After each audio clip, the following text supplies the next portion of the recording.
네, 안녕하세요. 비도 안녕하세요. 오는데 더 환하게 웃으시네요. 네, 재밌습니다. 네, 소개 좀 부탁드리겠습니다. 네, 세 가지, 다시 한번 제가 생각을 해봤는데, 한 세 가지 정도로 한번 얘기를 해볼게요. 첫 네, 번째는 제가 이제 공부해왔던 거, 두 번째는 제가 일해왔던 것, 세 번째는 제가 글을 써왔던 것, 이 세 가지 카테고리로 소개를 한번 해보겠습니다. 서울 동북고등학교를 나왔고요. 거기서 이제, 예, 참교육을 외치는 전교조 선생님들이 활동하시던 그 시기에 문예신문반에서 활동을 하면서 조금 운동의 어떤 첫 실마리라고 해야 될까요? 고등학교 때. 예, 예. 때 했었어요. 저희 동아리가 이제 서고련 서울지역 고등학생 연합 부회장이 저희 동아리 회장님이셨고, 우리는 이제 문예신문반인데 거창하게 불렀어요. 동북학생 기자 모임, 여름문학 동인회라고 거창하게 불렀었습니다. 원래는 제가 고등학교 2학년 때까지 이과였는데, 연좌제 때문에 국영기관이나 이런 데서 연구활동을 할 수 없다, 뭐 그런 얘기를 고등학교 2학년 때 들었습니다. 그래서 좀 방황을 하다가, 집안에 누가, 저희 아버지가, 인혁당 피해자이신 이창복 선생님이십니다.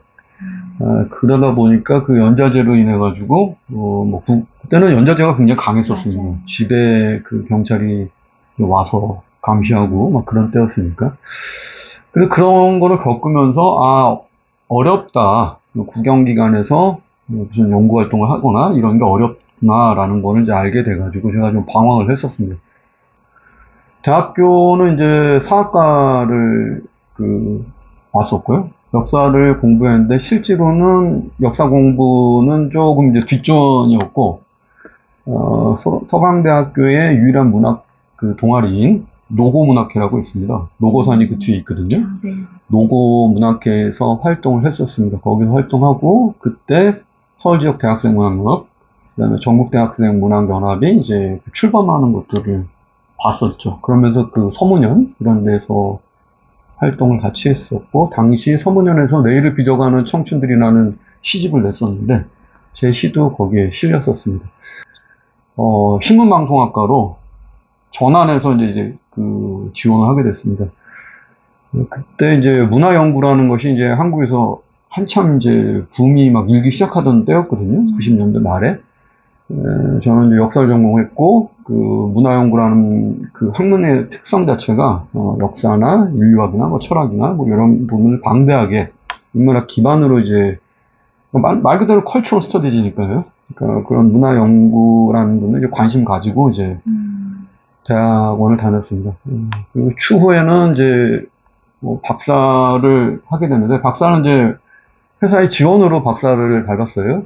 마케팅 커뮤니케이션이라고 하는 부분들이 주요 연구 주제였습니다. 인지심리학 기반으로 설득 커뮤니케이션을 공부를 했던 게 이제 박사 과정이었습니다. 그러니까 이제 무관하진 않은데요. 그리고 다시 언론 쪽으로 해서 조금 더 사회를 계속 침투한 느낌이에요. 결국 요즘 맞습니다. 공감과 소통 시대라고 하는데 설득 마케팅? 네, 설득 커뮤니케이션요. 설득 커뮤니케이션? 네. 그게 지금 꽃이잖아요. 산업의 꽃이잖아요.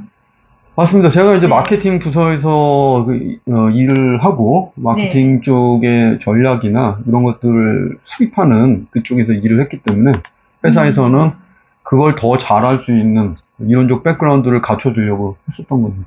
그래서 책을 딱 펼쳐서 청년 아력상견. 그게 무슨 말인지 몰랐거든요.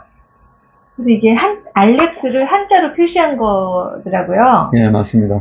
그리고 뒤에 읽으면서 힘센 마법, 또 망우를 여는 복수소처럼, 정전 라고스, 여기도 계속 알렉스가 나오는 걸 보고, 네. 알렉스가 혹시 시인님? 네, 맞습니다. 왜 이름을 알렉스라고 지으셨어요? 제가 이제 천주교 모태신앙인데요. 제 세례명이 이제 알렉산더입니다. 그러니까 알렉산더를 이제 알렉스로 이제 보통 얘기를 하고요. 알렉스를 한자로 읽으면 좀 구수해집니다. 알렉스랑 아력사는 느낌이 좀 다르잖아요. 구수한 느낌이 있어가지고, 넌 알렉스가 아니라 아력산이다. 이런 얘기를 하면서 이제, 아력산으로 된 거고, 아력산 전이죠. 무슨 홍길동전 뭐 이런 것처럼, 네. 알렉스 전기인데, 네. 알렉스라는 청년 알렉스, 그리고 나중에 이제 은퇴하는 중년 알렉스까지의 그 직장인들의 생애사를 전기적으로 이렇게 기술한 거라고 볼 수가 있습니다. 이 신세기 타이밍이. 그래서 청년 아력산 변으로 그 시집 제목을 할까도 생각을 했었어요. 그러다가 이제 최종적으로 이제 신세기 타이밍으로 이제 결정이 났던 거죠. 시는 어떻게 쓰게 되셨어요? 중학교 때였습니다. 중학교 때, 무슨 문학관인가? TV 문학관인가? 그런 게 있었는데, 거기서 문동식 시인 그 특집이 있었습니다. 그거를 보고 이제 굉장히 빠졌고요. 그때는 이제 집에 형사가 이제 올 때였습니다. 집에 이제 형사가, 저희 아버지가 제가 초등학교 4학년 지나고 5학년 넘어 그 무렵에 이제 나오셨거든요. 감옥에서 나오셨는데, 그 이후로 이제 형사들이 집에 찾아오고 그랬었는데, 그러니까 그 느낌이 이제 굉장히 좀 위협적인 거죠. 나라가 무섭겠어요. 국가, 경찰, 정부 이런 것이 조금 무서운 존재로 인식되지 않아요? 그 나이에 그러면? 그렇죠. 그리고 이제 그게 권위적이적 이데올로기적인 국가기구와 이제 권위적인 국가기구 얘기를 하는데 사실 그런 권위적인 국가기구가 폭력적이죠. 네. 그리고 우리나라 같은 경우는 뭐 4.3도 그렇고 한국전쟁도 그렇고 겪으면서 그런 권위적인 국가기구들이 그 기구의 본연의 그 성질, 그런 폭력성을 극대화할 수 있는 형태로 역사가 흘러왔기 때문에 굉장히 강할 수밖에 없는, 우리 한국민들 전체는 강할 수밖에 없고, 어릴 때 이런 얘기 있잖아요. 호랑이, 물을 물어간다 그러는데, 우리 어렸을 때 뭐라고 하냐면, 저기 군인 온다 그랬어요. 군인이 사람을 죽이니까. 그 정도로 그 폭력성이 있었다고 생각하고, 저야, 실제 제가 겪고 있는 일상에서 그걸 접했기 때문에, 사실은 더 그렇죠. 폭력적으로. 아버님이. 네, 맞습니다. 더 폭력적으로 느껴질 수밖에 없었죠.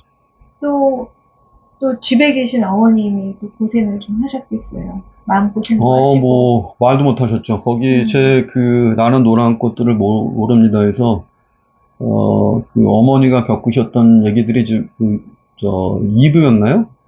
거기에 이제 좀 나옵니다. 거기 보면 말할 것도 없이 이제 고생하신 내용들이 있습니다. 3남매를 이제 홀로 키우시느라고 고생했던 내용들이 있습니다. 그 소녀는 어떤 마음이었어요?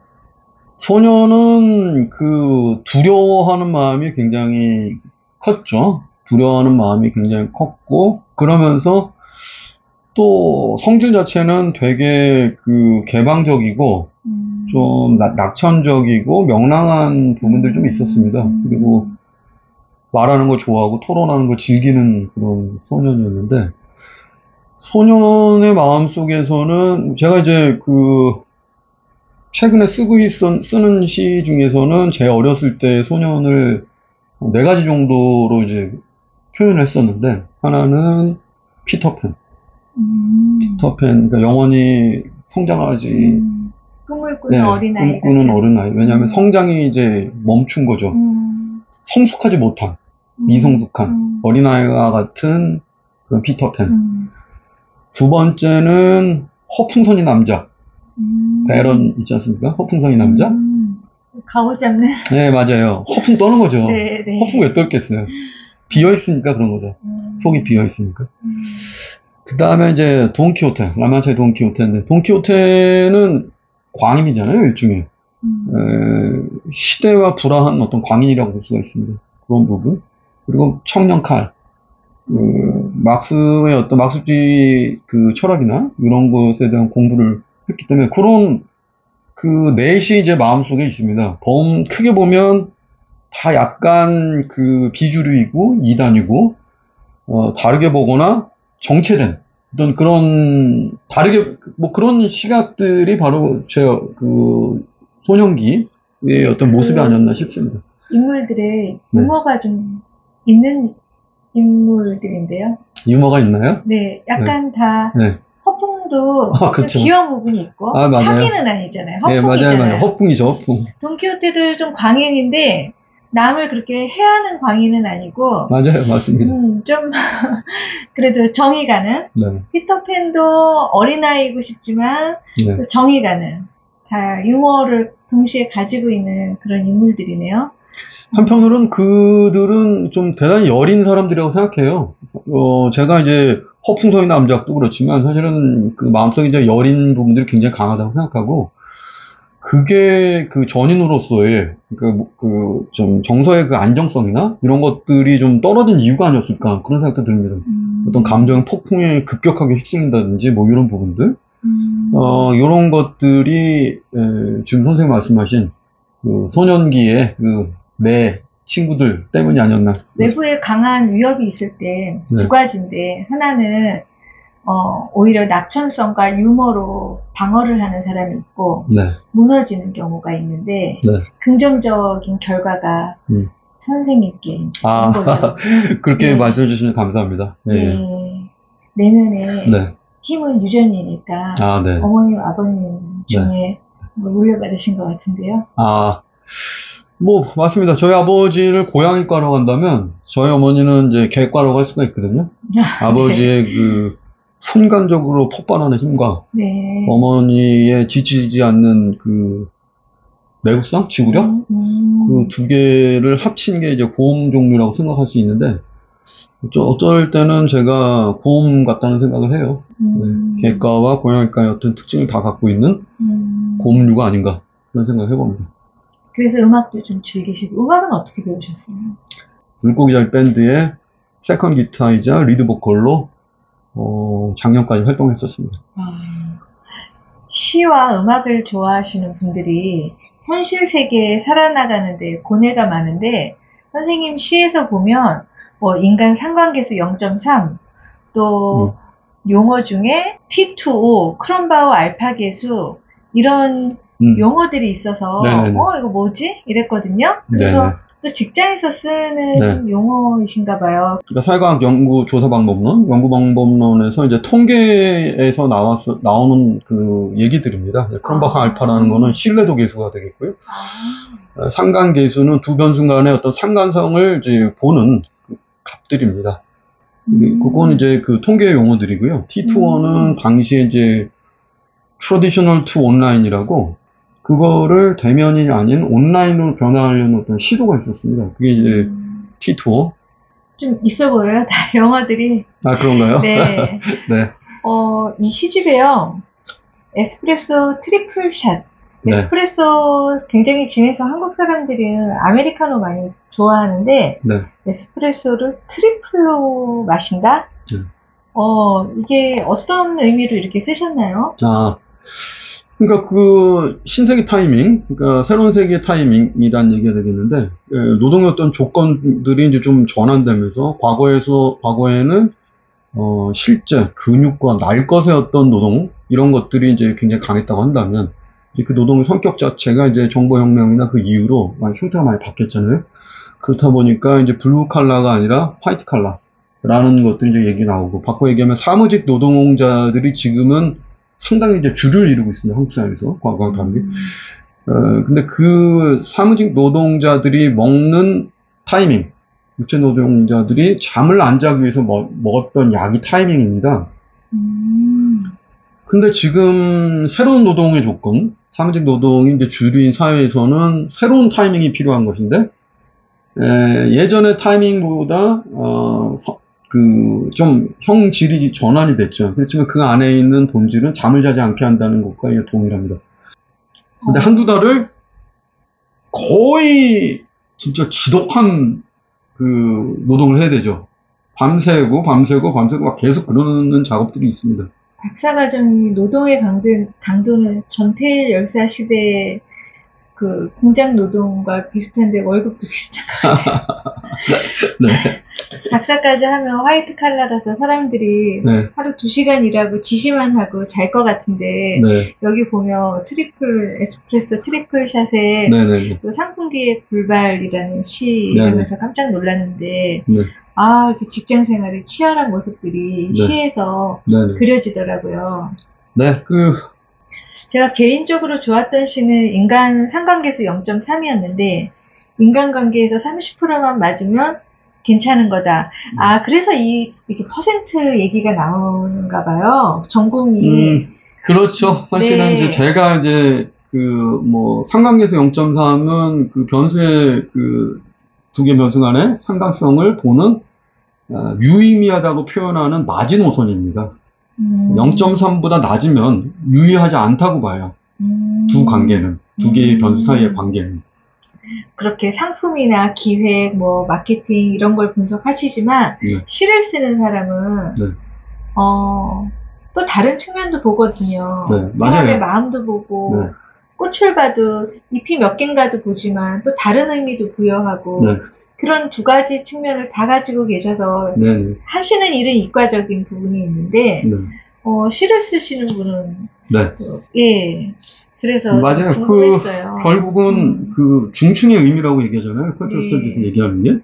표면에 구조주의자들도 마찬가지고 드러난 표층에 드러난 거 이면에 있는 것들을 해석하려는 게 그 모든 노력이지 않습니까? 네. 사람과 사람의 관계도 그렇고 우리가 어떤 그 상황을 봤을 때 그 상황 이면에 숨는 어떤 것들을 이해하고 또 그걸 표현하려고 하는 게 사실은 작가들의 어떤 마음이 아닌가 싶습니다. 그런 의미에서 시 쓰는 거는 재밌죠? 아니면 고통스러운가요? 그래서 용서와 화해의 글쓰기라고 생각합니다. 시 역시 그런 생각을 합니다. 그런 용서와 화해가 이런 자전적 글쓰기에 가장 큰 혜택이라고 생각해요. 저도 그랬고요. 용서와 화해가 되셨어요? 예, 저는 이걸 통해서 많은 부분 용서와 화해가 됐습니다. 아버님 이제 나오셔서 네. 그 뒤로는 어떻게 지내셨어요? 굉장히 어렵게 사셨죠. 거기도 나와 있지만 형사들이 이제 집에 오기도 하고 그러게 이제 바뀌었던 게 이제 김영삼 정부 이후였습니다. 김영삼 정부 이후부터는 문민정부가 저는 그래서 몸으로 체감할 때는 문민정부가 그 김대중 정부보다 훨씬 커요. 제가 느끼는 네. 민주화의 시작은 사실은 네. 저는 김영삼 정부입니다. 네. 집으로 찾아오던 형사들이 이제 안 오기 시작했습니다. 가장 컸죠, 그게. 그래서 그런 어떤 감시, 8년 옥살이하고 나오셔서 12년 동안은 또 그 감시를 받았는데, 그 감시, 토탈을 따진다면 감옥 안에서 8년, 바깥에서 12년 해서 총 20년을 사실은 어떤 활동을 하기가 어려우셨던 겁니다, 제 아버지께서. 그러니까 그런 것들 속에서, 그런 공포와 두려움이라든지, 자기 자신에 대한 연민이라든지 미움이라든지, 이런 것들이 굉장히 여러 종류의 어떤 감정들이 쌓였는데, 그 감정들을 빠짐없이 가급적 기록하려고 굉장히 애썼고요. 아버지의 관점에, 어머니의 관점, 나의 관점, 이 관점들을 바라보면서, 그리고 그 이후에 제가 인식했던 사회에 대한 어떤 생각, 이런 것들을 좀 모아가지고 낸 게 이제 첫 번째 시집이었거든요. 이창복 선생님이 서울대 철학과 몇 학번 정도 되시나요? 5, 8학번이실 거예요. 네. 그 시절이면은 함석헌, 장준하 선생님. 네, 그렇죠. 네, 다 그렇게 하셨고. 사상도 있고. 분명히 이 역사를 딛고 밟고 우리가 이렇게 변화해 온 거거든요. 그래서 그 시절의 아픔도 무시해서는 안 되는데, 그 뒤로 아버님은 20년 동안 나중에는 창살 없는 감옥이잖아요. 그렇죠. 책을 읽었고 사상을 알고 가슴에 한번 불이 붙었는데 펜을 들지 못하는 세월이 있었던 거잖아요. 그렇죠. 이제 원래는 이제 교수를 하셨어야 되는데 네. 교수를 이제 못 하셨던 거고. 네. 원래 68년도에 동경대학교 철학과 박사과정을 입학하기로 됐었어요. 입학하기로 다 허가증 다 받았는데 그때 68년에 이제 일본 안에서는 전공투라는 게 또 있었습니다. 그래서 도쿄대학 안에 무슨 군인들이 막 진입하고 그걸 진압하기 위해서 그런 굉장한 어떤 격렬한 68년도가 이제 프랑스에서도 그랬고 이제 일본에서도 그랬고 네, 굉장히 격동이었던 시기였는데 그래서 이제 그 지도교수가 될 뻔했던 분이 이제 오지 말라고 그렇게 말씀하셨고 가지 않고 한국에서 시간 강사랑 교사 생활을 하다가 인혁당 사건에 이제 연루가 되신 거죠. 이 인혁당 사건에 대해서 이것은 잘못된 것이다. 국가폭력의 잘못된 집행이었다는 거를 얘기를 해서 무죄를 받았던 게 노무현 정부가 이제 거의 이제 마무리되던 시점에 노무현 정부가 그거를 했었습니다. 당 사건에 대해서 재심해서 이제 무죄로 선고했고, 근데 그 다음에 지불했던 그 배상금이 이제 과지급됐다고 판정을 내렸던 것이 이제 이명박 정부. 그 다음에 과지급됐기 때문에 다시 내놓으라고 해서 돈을 내놓으라고 절반을 내놓으라고 절반을요? 절반을 내놓으라고 했던 게 박근혜 정부. 이미 다 썼는데 못 내놓으려고 하니까 부동산 경매 소송을 벌였던 게 이제 또 박근혜 정부입니다. 그래서 아니 그 세월 동안 한창 아이 키워야 될 시절 동안 일보태여서 보상금 받아서 작은 집 하나 마련하면 그 다음에 그거 집 가져가면 이제 집 어떻게 사요? 그렇죠. 그 과정을 사실은 2010년도부터 이제 겪었던 것이고, 아버지께서 많은 분들은 다 그냥 갚으셨어요. 근데 아버지는 이거는 갚을 수 없는 거다. 있을 수 없는 일이다. 그리고 뭐 어디 기부하고 다 그러셔가지고 낼 것도 없고, 그래서 한 10년 정도 그걸 해오셨고, 이제 그게 이제 끝판으로 이제 몰렸던 게 이제 2022년이었습니다. 2022년에 그게 끝판으로 몰렸고, 사실은 그것들이 너무 야만이었기 때문에 당시의 폭력도 야만이었지만 그 이후에 펼쳐졌던 이명박 박근혜 정부에서의 이자 고문이라는 게 너무너무 야만적이어가지고 이거는 반드시 기록해야 된다.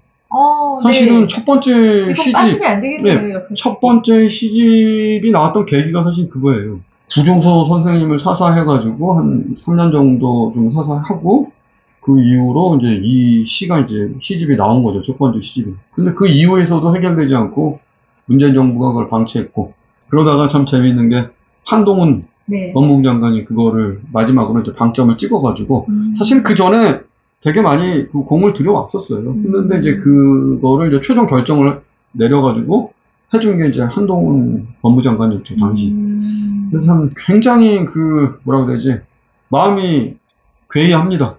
괴이합니다. 문재인 정부가 조국 민정수석과 그 문재인 정부가 해주지 않았던 것들을 역설적으로 윤석열 대통령과 한동훈 법무장관이 해준 게 너무너무 기가 막힌 일이긴. 그 결정은 뭐였냐면 그동안 쌓였던 지연이자 11억을 탕감해 주는 거예요. 그렇지만 원금 5억은 다시 갚아라가 이제 최종 결정이었을 때 2022년 6월. 이자가 11억이었어요. 무슨 지연 이자가 11억. 무슨 고리대금 정부가 고리대금업을 한 거죠. 어머. 근데 그거를 이제 아무튼 탕감해 준 게 이제 한동훈 법무장관의 결정이었고, 그렇지만 이제 5억은 이제 갚긴 갚아야 돼요. 1년이나 갚긴 갚았어야 돼요. 근데 그거를 국가폭력 피해자의 채무를 면제하는 채권관리법 수정안이라는 거를 통과시키기 위해서 제가 여러분들을 많이 만났었습니다. 국회의원들도 만나고 여야 국회의원들도 만나고 이렇게 만나가지고 진행이 되려고 했는데 2022년 한 12월쯤에 그 예산 문제로 여야가 또 대치를 했습니다. 그러면서 국회가 공전되면서 그게 이제 통과가 안 되면서 흘러나간 거죠. 민주당의 주요 전략 법안으로도 상정시키기까지 했는데, 그 긴 시간에 대한 보상이 겨우 5억인데 이자가 11억이고 이 상품기획 불발이라는 시에서 돈을 주고 돈을 받는 사람 사이에 들어가는 욕들이 좀 나왔어요. 그래서 돈 주는 사람은 욕해도 되나? 좀 슬프기도 했고, 또 그날 하루를 꼼장어랑 벚꽃으로 또 하루를 넘겼고, 이렇게 우리 사회의 노동을 어떤 시선으로 바라보시나요? 요즘은 그렇게 하면은 아마 직장 갑질이라고 해서 바로 고발당할 거예요. 그쵸. 네. 저희 때는 근데 그 문화가 대단히 폭력적이었고요. 제가 이제 거기서 그 당시에 그때가 2010년, 15년, 16년 고무렵일 겁니다. 그렇게 욕설들이 난무했어요. 지금 그렇게 돼서는 안 되는 일들을 사실은 그 선배들이 했던 거고, 그 선배들도 개인적으로 만나가지고 이렇게 만나면 나쁜 분들이 아니에요. 맞아요. 그렇게 배웠어요. 예전에는. 괜찮습니다. 그냥 좋은 분들인데 거기서 짓눌리다 보니까 그분들이 그렇게 하고 그게 뭐 폭포수처럼 밑으로 쭉쭉 떨어지는 거죠. 그런 폭력이 폭력을 낳는 그런 구조에서 살았고, 그 와중에서도 이제 좋은 상품이 하나가 이제 만들어지면 그거 하나로 다 보상받는 그런 거라고 생각할 수가 있었습니다. 그리고 또 진부령 종산제라는 시가 있어서 종산제라는 라는 걸 제가 잘 몰랐어요. 네. 산에서 지내는 제사인가요? 네, 맞습니다. 예. 무슨 제사를 지내는 거예요?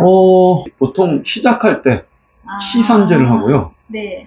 끝날 때 종산제를 합니다. 산행을 마감하는 제사라서 종산제고, 시산제면 산행을 시작하는 제사라서 시산제예요. 산에 인사들이 들어가겠습니다 하고 인사드리는 그거는 이제 시산제고, 종산제는 네, 나올 때는 이제 감사합니다. 잊지 않겠습니다. 하고 네, 사고 없이 거네요. 끝내줘서 고맙습니다. 와, 자연에 대해 되게 예의를 갖추는. 예, 맞습니다. 제가 어떤 사람들에 대한 미움과 원망을 갖고 있으면 제 자신이 무너지죠. 시를 혼자 읽다가 이렇게 작가님과 직접 대화를 하니 시에 대한 애정도 깊어지고, 아는 만큼 사랑할 수 있는 건지, 사랑하니까 안다고 하는 건지는 모르겠습니다. 이 전시집 나는 노란 꽃들을 모릅니다. 이게 유신의 기억에 대해서 쓰셨는데요. 유채꽃처럼 노란 표지와 대조적으로 내용은 목구멍에 막힌 손뭉치처럼 소리나지 않는 울음이 터질 것 같기도 했어요. 또 이 시대를 살아온 세대도 흐릿한 유채꽃처럼 배경으로 사라지고 있고요. 언젠가 이 책으로 2부도 기다려보고 싶네요. 네, 작가님 무슨 노래 좋아하세요? 저요? 네. 저는 너드 커넥션이라는 그 밴드의 노래를 좋아합니다. 네. 그러면은 노래 신청곡 한 곡 들어보겠습니다. 네? 저 많은 별을 다 세어보아도 그가 마음을 헤아릴 수 없어. 그대의 부서진 마음 조각들이 차갑게 흩어져 있는 탓에